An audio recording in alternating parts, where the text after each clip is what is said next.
Olá, alunos, tudo bem? Na nossa aula de hoje, nós vamos trabalhar sobre a sociedade se mobiliza pela abolição, ou seja, a temática hoje ainda é sobre a escravidão no Brasil e o processo de abolição. Mas eu já vou começar com um questionamento com vocês. Na sua opinião, como a sociedade brasileira se mobilizou no século XIX para acabar com a escravidão? Como que foi todo esse processo de mobilização? Mas vamos entender um pouquinho mais sobre isso. O que eu quero que vocês compreendam é o seguinte, que entre 1840 e 1889, o Brasil viveu sob o governo de Dom Pedro II. Esse período é conhecido como Segundo Reinado. Dom Pedro II se tornou imperador com apenas 14 anos de idade, em uma época em que o país passava por várias rebeliões e se acreditava que a existência de um imperador poderia garantir a paz e a estabilidade. A proibição do tráfico de africanos foi o primeiro passo para a abolição da escravatura. Lembrem disso, esse é o primeiro ponto, tá? Pessoalmente, o imperador Dom Pedro II era favorável à abolição, mas os grandes donos de terra consideravam a compra e venda de escravizados um investimento. Por isso, recusavam-se a discutir o fim da escravidão sem que o governo compensasse pelo capital que seria perdido. Para vocês terem uma ideia, um escravo valia em torno, se trazer para tempo atual, de 25 a 40 mil reais o valor de um escravo. Então, assim, era um investimento muito grande nesse processo de escravização no Brasil pelos senhores de terra. Eu quero que vocês observem essa imagem da revista Ilustrada, que fala um pouco desse processo da abolição da escravidão. Mas antes de eu analisar essa imagem com vocês, o que eu quero que vocês compreendam? Enquanto o governo e os grandes donos de escravizados discutiam sem chegar a nenhum acordo, a sociedade e os próprios escravizados começaram a agir. Os escravizados resistiam à escravidão como podiam, principalmente com fugas e ocorrendo a formação de quilombos e também de algumas rebeliões. A partir de 1860, setores cada vez mais amplos da população livre das cidades se mobilizaram em defesa da abolição. Surgiram então aqui no Brasil clubes, associações e jornais que defendiam os ideais abolicionistas. Nessa imagem da revista Ilustrada que eu trago para vocês, que é uma fonte histórica do período, ela representa o movimento abolicionista, que a partir de 1880 ganhou força aqui no Brasil. E essa questão da abolição era uma questão de tempo que iria ocorrer. Nessa imagem que nós temos da revista Ilustrada, ela é uma caricatura de Ângelo Agostini, na qual um homem branco, usando o guarda-chuva, tenta impedir a chegada da emancipação, representada por uma nuvem em forma de anjo. Então, assim, os donos de escravo tentavam a todo momento impedir que ocorresse o processo da abolição da escravidão. Temos aqui também uma outra imagem que representa que nós temos aqui um movimento que quer os de chapéus ali com o chicote na mão são os senhores de escravo, então eles querem a permanência da escravidão. E temos os defensores do movimento abolicionista, que estão com a bandeira tentando fazer esse processo de libertação dos escravos. Também é uma caricatura do Ângelo Agostini de 1887.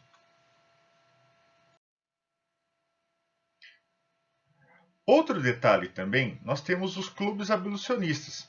Por exemplo, ajudavam a esconder escravizados em fuga, reuniam dinheiro para pagar as alforrias. Para quem não sabe o que é alforria é a liberdade concedida pelo senhor ao escravizado voluntariamente ou mediante a um pagamento pelo valor.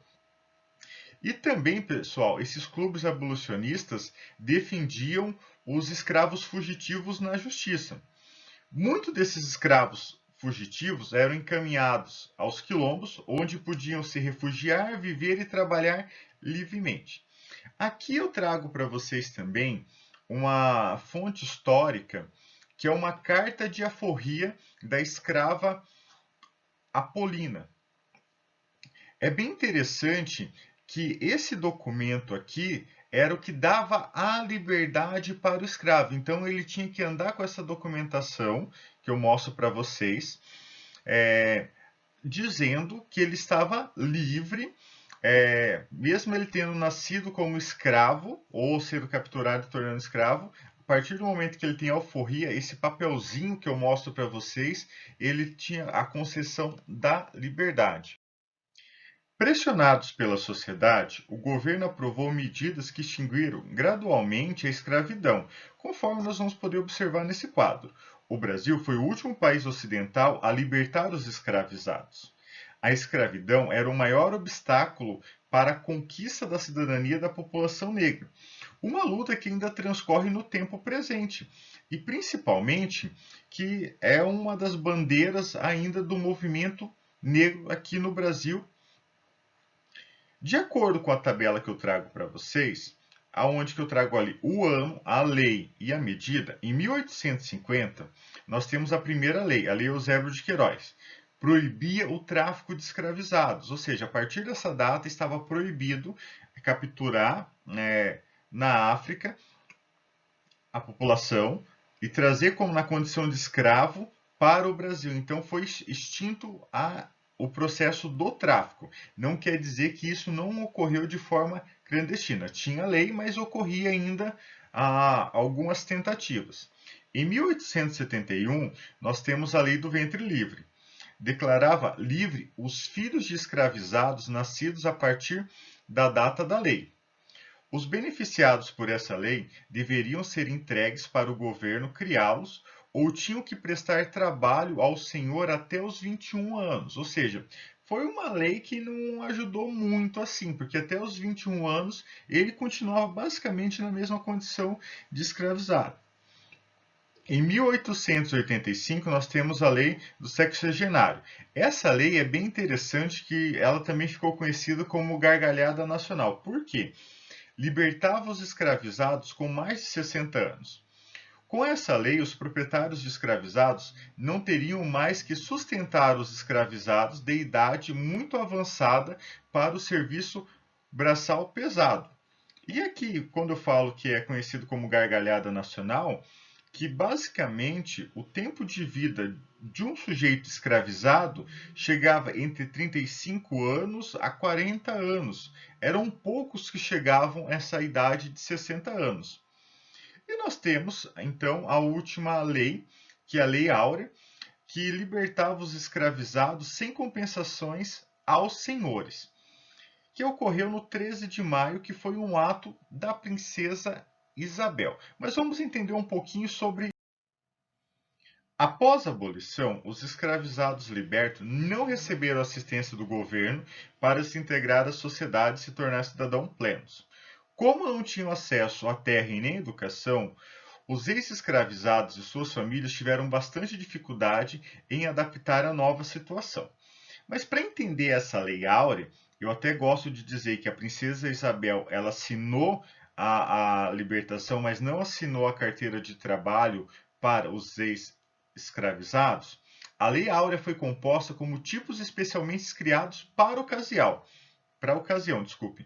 No entanto, diferente de outros projetos que previam a inclusão da população recém-liberta, a medida saiu breve, conservadora e sem indicar nenhum tipo de ressarcimento à população negra. Foi a mais popular e a última lei do Império. Na verdade, a Lei Áurea foi uma jogada da princesa Isabel, porque a abolição da escravidão ia ocorrer a qualquer momento.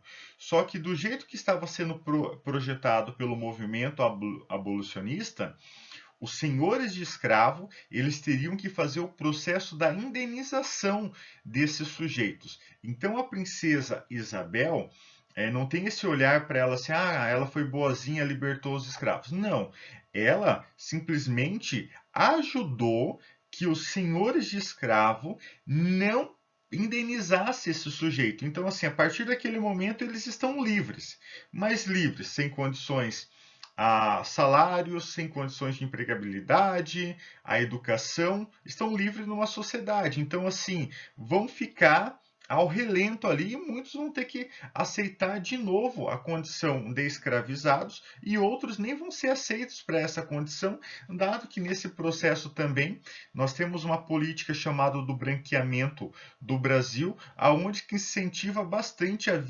vinda de imigrantes europeus para trabalhar nas lavouras de café na substituição dos ex-escravos. Temos aqui uma imagem, então, da famosa Lei Áurea. Para o movimento negro, não é uma data comemorativa o dia 13 de maio, tá?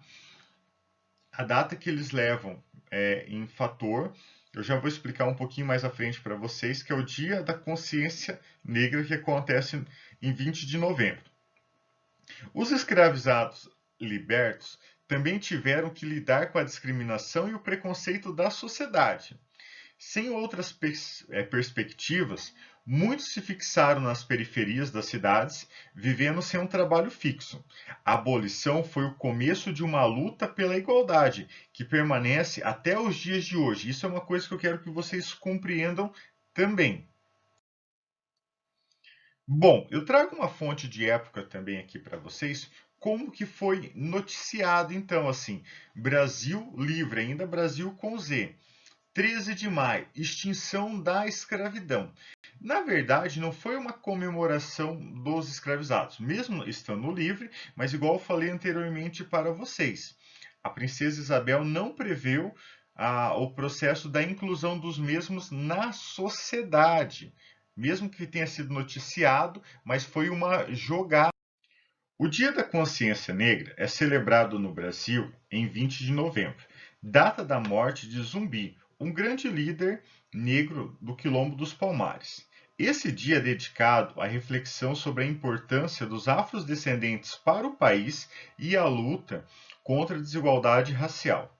Atualmente, passado mais de 100 anos da abolição, ainda muito a ser feito em favor da igualdade de oportunidades e contra qualquer tipo de discriminação.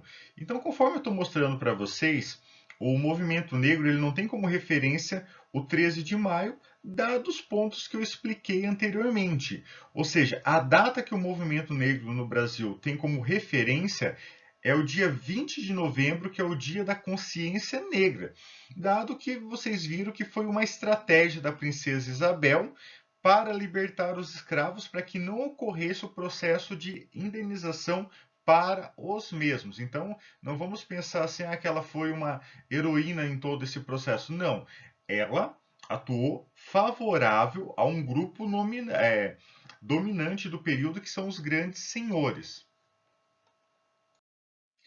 Ainda sobre a cultura afro-brasileira, nesse cotidiano vai ter uma luta pela prática dos afrodescendentes sobre a sua cultura e religião.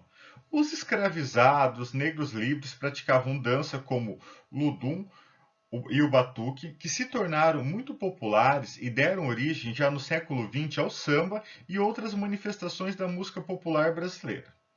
Temos também a capoeira, que é uma outra manifestação importante da cultura afro-brasileira. Considerada ao mesmo tempo um jogo, uma dança, uma luta, a capoeira se difundiu no Rio de Janeiro e em Salvador durante o século XIX. Nessas cidades, as chamadas maltas, grupos de capoeiras formados por negros livres, escravizados e até mesmo brancos, se encontravam para competir e demonstrar as suas habilidades. Às vezes, esses encontros viravam brigas e geravam confusão, o que levou as autoridades da época a reprimir essa manifestação cultural. A capoeira chegou a ser considerada aqui no Brasil crime e ficou proibida por muito tempo, até ser finalmente aceita pelo governo somente no ano de 1937. Hoje, ela é apreciada e praticada em todo o país e em vários países do mundo. Em 2014, a capoeira foi considerada Patrimônio Imaterial da Humanidade pela Organização das Nações Unidas da Educação, Ciência e a Cultura, que é a Unesco.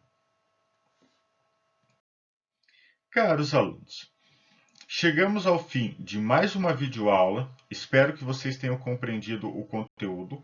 Qualquer dúvida, entre em contato. Fiquem bem, se cuidem e até a próxima videoaula. Até mais!